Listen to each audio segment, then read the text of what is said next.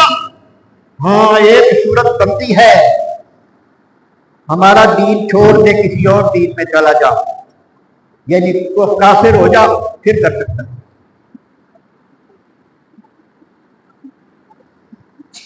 اب یزید نے یہ لفظ بولے، تو جھوٹی ہے،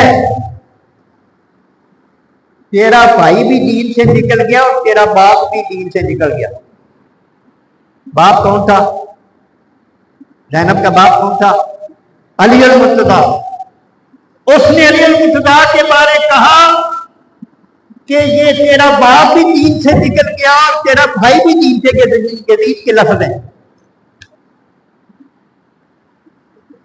اب نبی کریم علیہ الصلوۃ والسلام نے ارشاد فرمایا الحق مع علی، حق علی کے ساتھ ہے، دین علی کے ساتھ ہے، علی کل ایمان ہے، یہ حضور کا ارشاد ہے، علی کل ایمان ہے، وہ بدبخت کہتا ہے وہ دین سے نکل گیا۔ اور شریعت کا قانون کیا ہے؟ شریعت کا قانون کیا؟ میں ایک مثال کے ساتھ بیان کرتا ہوں، مثال کے ساتھ۔ میں یہاں بیٹھا ہوں نا، میرے سامنے ایک بندہ ہے وہ مومن مسلمان ہے، نعوذ باللہ میں اس کو کافر کہہ دیتا ہوں، نقل کفر نہ باشد، میں اس کو کافر کہہ دیتا ہوں۔ شریعت کہتی ہے کہ اگر وہ مسلمان ہے تو وہ کفر میری طرف لوٹ آئے گا، یعنی یہ کہنے والا کافر ہو جائے گا۔ عام بندے کو جو کافر کہے ہو وہ مسلمان کافر نہ ہو، اس کو عام بندہ کافر کہہ دے تو وہ اگر مسلمان ہے تو یہ کہنے والا کافر ہو جائے گا۔ اب یزید کا ایمان ثابت کر کے دکھاؤ۔ ابھی میں سنتا ہوں کہ نہیں، اس کو رضی اللہ کہنا چاہیے، کوئی کہتا ہے اس کو کہتا ہے، اس کو رحمت اللہ علیہ کہنا چاہیے۔ اس قسم کی بات اس نے کی جب سیدہ زینب سے کہا کہ تیرا بھائی بھی دین سے نکل گیا اور تیرا باپ بھی دین۔ اب یہ بغض ہے کہ محبت ہے اہل بیت کی؟ یہ بغض ہے کہ اہل بیت کی محبت ہے؟ یہ بغض ہے۔ اور نبی کریم علیہ الصلوۃ والسلام نے ارشاد فرمایا جس نے اہل بیت سے بغض رکھا اس نے مجھ سے بغض رکھا، اور جس نے مجھ سے بغض رکھا اس نے اللہ سے بغض رکھا۔ جس نے مجھ سے بغض رکھا اس نے اللہ سے، اور جو اللہ کا بغض رکھے گا اللہ سے رکھے گا، اس کا ایمان کہاں ہوگا؟ اور ایک آخری حدیث سنا کے بعد میں ختم کرتا ہوں۔ اب نبی کریم علیہ الصلوۃ والسلام یہ جو کیس بنے گا، کہیں انہوں نے کہا جی کہ کچھ لوگ کہتے ہیں جی یہ ایسا ہو گیا تو یہ بڑے لجپال ہے، ہو سکتا ہے یہ معافی کر دے۔ اب نبی کریم علیہ الصلوۃ والسلام بان سلمہ قالت دخلت علی ام سلمہ، یہ ایک سلمہ بی بی ہے، ام المومنین ام سلمہ رضی اللہ تعالیٰ عنہ، اس کے پاس یہ گئی ہے، بہیا تب کی، یہ رو رہی تھی۔ فقلت ما یبکیک، میں نے پوچھا کہ تمہیں کیا چیز رلا رہی ہے؟ قالت رأیت رسول اللہ صلی اللہ علیہ وسلم تغنی فی المنام، انہوں نے کہا کہ میں نے ابھی نبی کریم علیہ السلام کو خواب میں دیکھا، بالا راس ہی ولحیت ہی تراب، حضور کے سر پر اور حضور کی داڑھی پر مٹی پڑی ہوئی تھی۔ میں حدیث سنا رہا ہوں، کہانی نہیں سنا رہا، حدیث سنا رہا ہوں، یہ مشکات میرے سامنے پڑی ہوئی ہے۔ انہوں کہ میں خواب میں حضور کو دیکھا، سر پہ اور داڑھی پر مٹی پڑی ہوئی ہے۔ فقلت ما لک یا رسول اللہ، میں نے عرض کی کہ یا رسول اللہ یہ آپ نے کیا حال بنا رکھا ہے، آپ کو کیا ہوا؟ قال شہدت قتل الحسین آنفا، آپ نے فرمایا جہاں حسین کو ذبح کیا گیا ہے ماں وہاں ابھی تک وہاں موجود تھا، میں ابھی وہاں سے آ رہا ہوں۔ حضور فرماتے ہیں شہد تو میں وہاں حاضر تھا جہاں حسین کو شہید کیا۔ اب یہ ام المومنین ام سلمہ کی یہ حدیث ہے۔ آپ حضرت ابن عباس کی حدیث بھی سن لیں۔ وعن ابن عباس انہ قال رأیت النبی صلی اللہ علیہ وسلم فی ما یرا النائم، وہ کہتے ہیں میں نے نبی کریم علیہ السلام کو دیکھا